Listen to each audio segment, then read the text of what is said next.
Hey, good afternoon, everyone. Welcome to another news bulletin. My name is Oscar. I'm an account strategist for the Dutch Global Marketing Solutions team. And today I'm joined by Marjolein. I'm also with the Dutch account strategist team, so that's me. Yes, and today I'm joined by Marjolein because Alexandra is on a business trip. Today we have a very interesting news bulletin session. We're going to talk about driving store visits and online to offline. Like, how can you, as an omnichannel player, best tackle your O2O strategy? So we're going to talk about the three keys for omnichannel impact, and then we're also going to look at a case study, Shopper Stop, one of India's largest multi-brand retail stores. And we will finish up with the product updates. There's quite a short product update this time, also because we are going to really dive deep into O2O. But there is one product update that we would like to discuss, which are the CTA extensions for YouTube. And then we will finish up with a Q&A. This is a live stream, so you can directly ask your questions in the YouTube live feed. And then at the end, if we can answer the questions, we will answer them, all the questions that you may have on YouTube. So driving store visits, let's start off with some data. Why is this important? Well, Google research has shown that nowadays people on average check their phones 150 times a day on average, which is a lot of times. And a lot of these people who check their phones actually purchase their products offline. So these are 150 times per day where you as an advertiser or you as an agency helping an advertiser can make the brand visible in front of the consumer's eyes. So what we see is a very clear trend that consumers are increasingly turning to digital for offline decisions. So we saw where in 2004, only 13% of consumers looked online to buy offline products or services. Nowadays, in 2017, this has increased to 58%. So this is a very clear trend that also for a lot of offline purchasing decisions, online is being used as a consideration channel. And we see that 80% of people go in-store for any item they want immediately. And obviously, these have been people that have been doing their research online. So the data is really clearly pointing at an improved importance of merging your online and offline retail experience. The omnichannel consumer is a very valuable client. These are some examples of big companies showing that, the omnichannel consumer, how much more valuable they are compared to the only offline consumer. So for Target, for example, an omnichannel consumer is 3 times more valuable than an offline consumer. And for Macy's, this is 8 times. So that really shows that it's quite important to think about your O2O strategy and to really think about how am I going to get both online and offline sales from the same consumers at the same time. So we can really say that the omnichannel consumer is a new customer. I think at Google we also use a term more and more frequently that's being coined called the non-line consumer, which is the consumer that is not only offline nor only online, but he's non-line. He's just both. So it's the same consumers that are online as the consumers that are offline. It's really important to think about how can I extract as much value as possible from these consumers. And I think that Google has a lot of solutions for this because we are the largest omnichannel measurement provider in the world as of now. We measure store visits in around, in a lot of countries worldwide. And currently there have been more than 10 billion store visits measured in total from Google. And actually, Marjolein and I know we both have clients who also measure store visits. And we can really see the value that it adds to seeing the total picture of a company's marketing efforts. So how does it work? How do we measure store visits? So we can not only measure when people purchase something online, but we can also measure when a consumer has visited a store after they have clicked an Google ads. The way we measure this is roughly holistically seen. Somebody clicks an ad on one of our platforms, then they go to a store, and then we can measure this impact that the ad had on the store visits on Google Ads. So we can kind of infer that the store visit was a direct consequence or a direct result from somebody having seen an ad on Google Ads. Zooming in a bit more, you can roughly see this, just for your background, you can roughly see this process in 3 steps. So the first step is, of course, the user behavior. The user is signed in online and clicks on an ad, whether it's a search ad, a display ad, or a YouTube ad, or Gmail ad. Subsequently, they visit a store. We can track with GPS and Wi-Fi triangulation on Google Maps that somebody has been in front of the door of a store. So actually, it's quite a detailed process. We can really measure that somebody has been exactly at the front door of a store. And then we link those 2 data points. So we link the click on the ads, we link it to where they have been on the GPS locator. And then we actually validate this data through surveys. So we actually go online and we ask these people, let's say that you're doing store visits for a plant shop. We will literally go online and ask these people through Google surveys, hey, have you visited this plant shop in the past week? With this data, we can then validate it, and then we extrapolate the validated data to a larger audience. So we make sure that we can validate the data.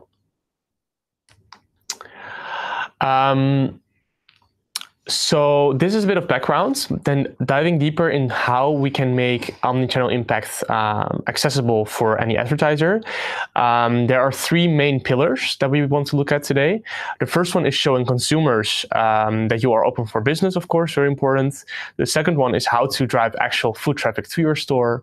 And the third one is valuing your total sales. And Mario will kick it off with the first pillar. Thank you so much. A lot of information. If you have questions, be sure to start adding them at the feed. We will address them later on. Absolutely.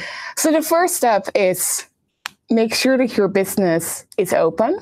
So how do you do that?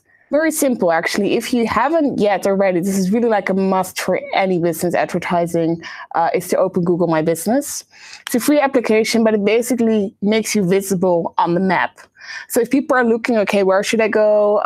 Is there something that I see online that I actually want to see in the store? But it's the nearest by. It has to be with Google My Business, just to make sure that your online store is also visible.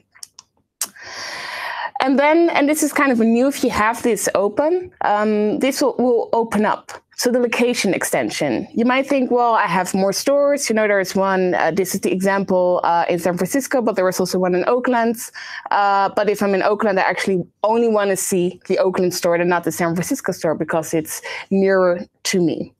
So very important that you use this location extension.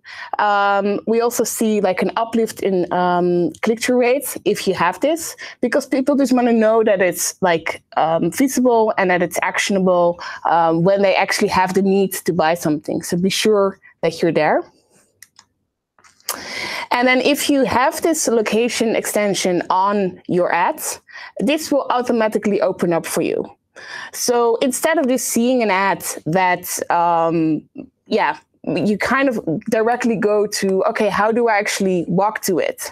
So in that moment of you're like, okay, it's raining, I want to buy my rain jacket.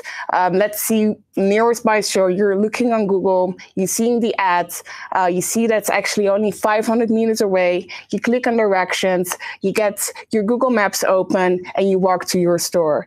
This is what it will allow you to do. The other thing in this as well is the phone. So let's check if you have rain jackets in stock. Directly click on the phone call extension. So it's very important to have this. It actually makes it more actionable because people, what Oscar already mentioned, are non-line. They are using their device to actually navigate the offline world. So be there with the most accurate and valuable information. Absolutely, yeah. And this is the last part of it, but also very valuable, obviously, is that if you have these ads, you can actually give away a little bit more specifically about your business. It could be that your store in Oakland has a different opening hour than the store in San Francisco. There are other reviews, another community is actually coming to that store. You are making that available to your customers straight from the ad. So you actually get an opportunity to get a much more personal touch into making your store the online visibility that it deserves as a local shop owner. So next up is driving people actually to the store. Yes, true. So thank you for that summary. I think it's really good to show all the options that we have in Google Ads to show consumers that you are online and that you are an omnichannel player and have a physical footprint. Now, indeed, a bit more zooming into how to actually make sure that the traffic then, when they know that you are offline, how to get them to the actual store. And I think there's 3 touch points that are important in reaching this. First one is budgeting, then bidding, and also targeting decisions. And that way you can make sure that your store visits can be pushed further and have a healthy balance between offline and online. So I think a very first important thing is, it's a very easy one actually, it's just to look at your search keywords and know which keywords drive the most store traffic. So as we showed before, you can measure your store visits, and you can also see which keywords led to the most store visits. And also with, of course, basic reasoning, you can see, for example, if people search for something that has to do with near me or in store or right now, then you can kind of infer, okay, these people are looking for something in the area, and make sure that you also have these extensions on and these types of ads on for these specific keywords. We see in the data that 3 times more mobile searches for near me have been done in the past 2 years, which also really suggests that, and that's also something that we see as a trend in all verticals. Consumers are becoming increasingly impatient, and they want to find something near and fast and quick, especially if they're looking for something offline. Mobile is a great way to do a consideration, exploration of what are the options around. So these are usually search terms that very well go hand in hand with your O2O strategy. I think what is also important to realize is that that there are some verticals that are maybe more inclined towards an O2O strategy than others. I don't want to dwell on this too much because I do think O2O can be applicable to a lot of industries, but do think about some verticals, for example, the automotive industry or the toys industry. These are usually industries that have a low online sales and high in-store sales, because a car obviously is something that you want to see, feel, experience in person. Same goes for toys. You want to take your kid to the toy store and let them pick something with touching, playing, using their senses. Whereas other things such as books may be a bit more, people might be a bit more inclined to buy online. But then again, I think also it can be very applicable to a lot of industries. Zooming a bit more into bidding, what you can do also, and what I see as a best practice for a lot of my clients as well, is to have a bid adjustment based on a radius around your offline locations. So here, of course, for example, you have 3 Nike stores, and they have like bid adjustments in a radius for, let's say, 5 kilometers around the stores, because we know the people who are in that radius are probably on their phone looking right now for sports apparel, and they are super in market for going and visiting the store. So it is important to also adjust your bid adjustments, and Google also provides you with this option.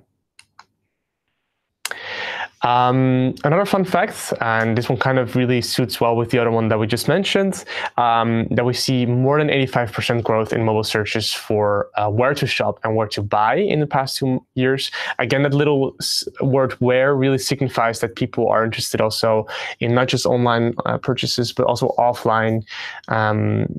Basically, I think this really shows that the market of people searching online to buy offline really is growing, and really also important thereby to note that that also is increasingly important. Well, a way to tap into this is also with your bid adjustments. If you look at devices, we would advise you to not only look at your bid adjustments based on your ROAS that comes from online, but also look at what is your ROAS in total. So take your store visits, take them into account, look at how many store visits you are generating through each device, and also take this data into account when you are setting up bid adjustments. So for example, in this example, the blue pyramids are your online ROASs, and the green pyramids are the total ROASs. So you see that when you only look at the online ROASs, you might think that desktop is the most has the best ROAS. So you would naturally assume that, okay, I'm going to put the biggest bid adjustments on desktop. However, if you take into account the total ROAS, so also take into account offline store visits and offline sales, then you might see that mobile is way more important, because a lot of people are in the moment, indeed, as you said as well, Mario, and they look at their phone to do the to look up where the store is, and then they do a consumption.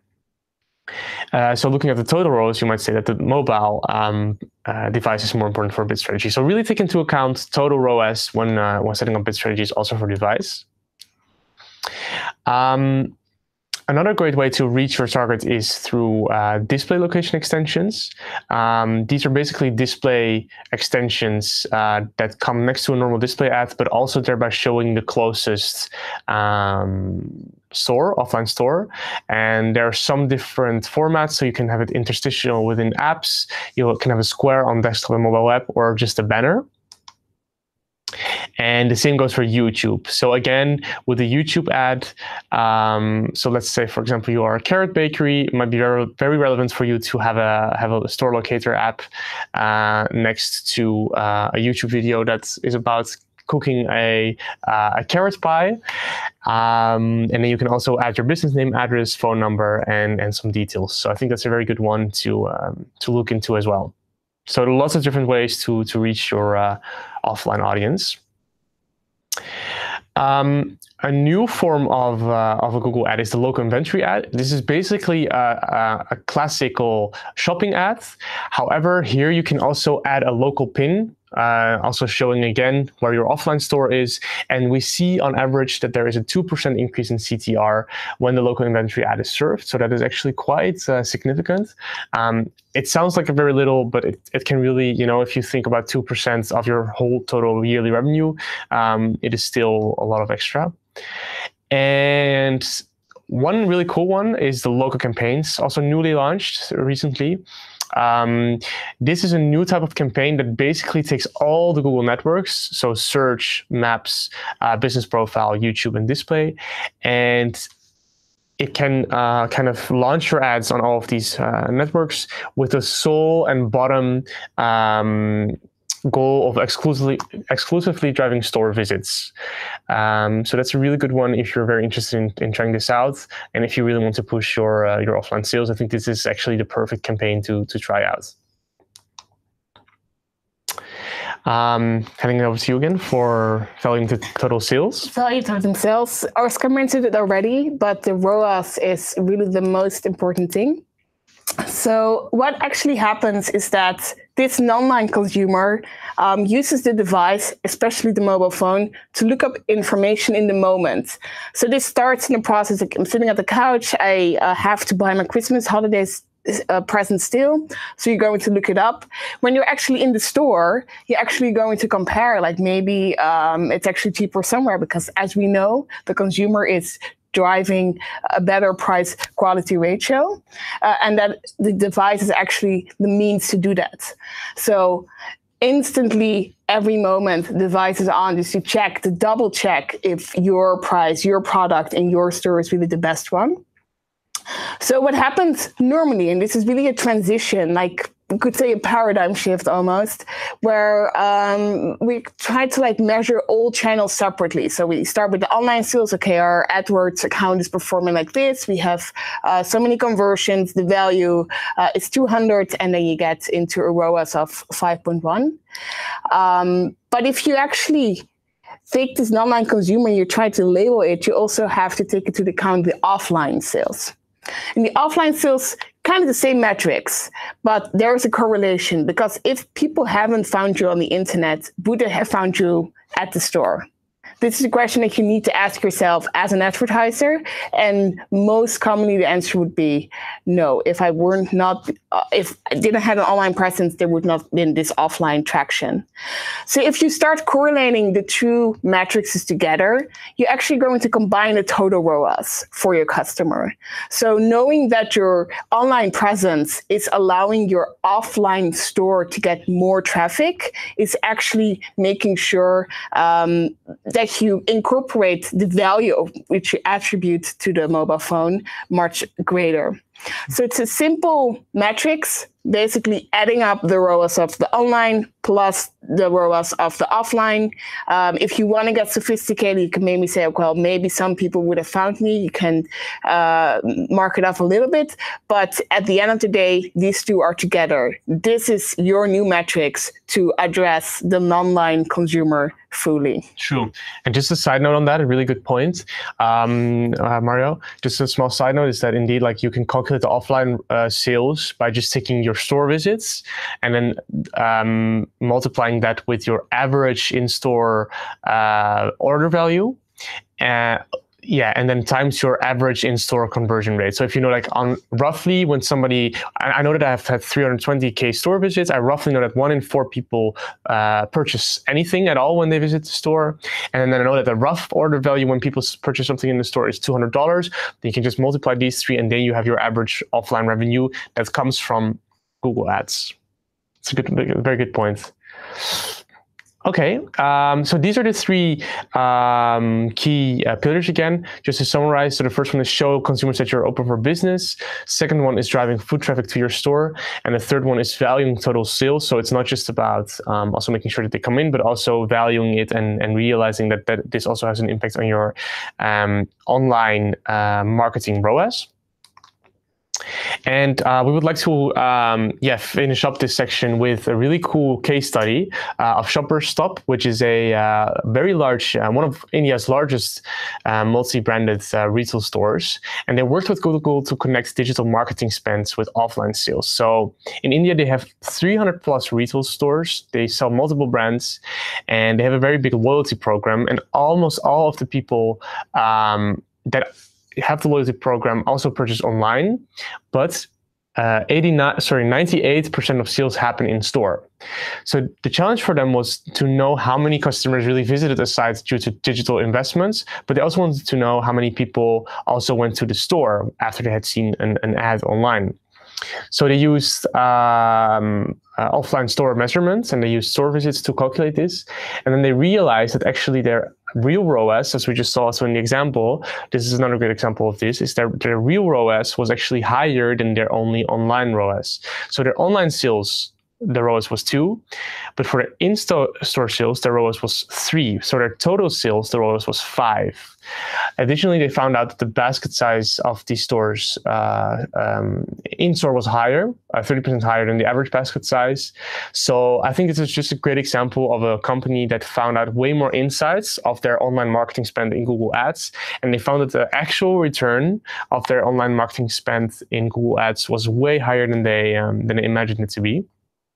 And just a really cool quote by the managing director, Govind Shrikande. I hope I pronounced it correctly.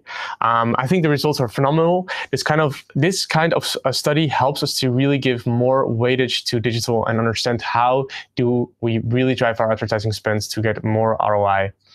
So a really great example, and I think a great learning for lots of omnichannel players.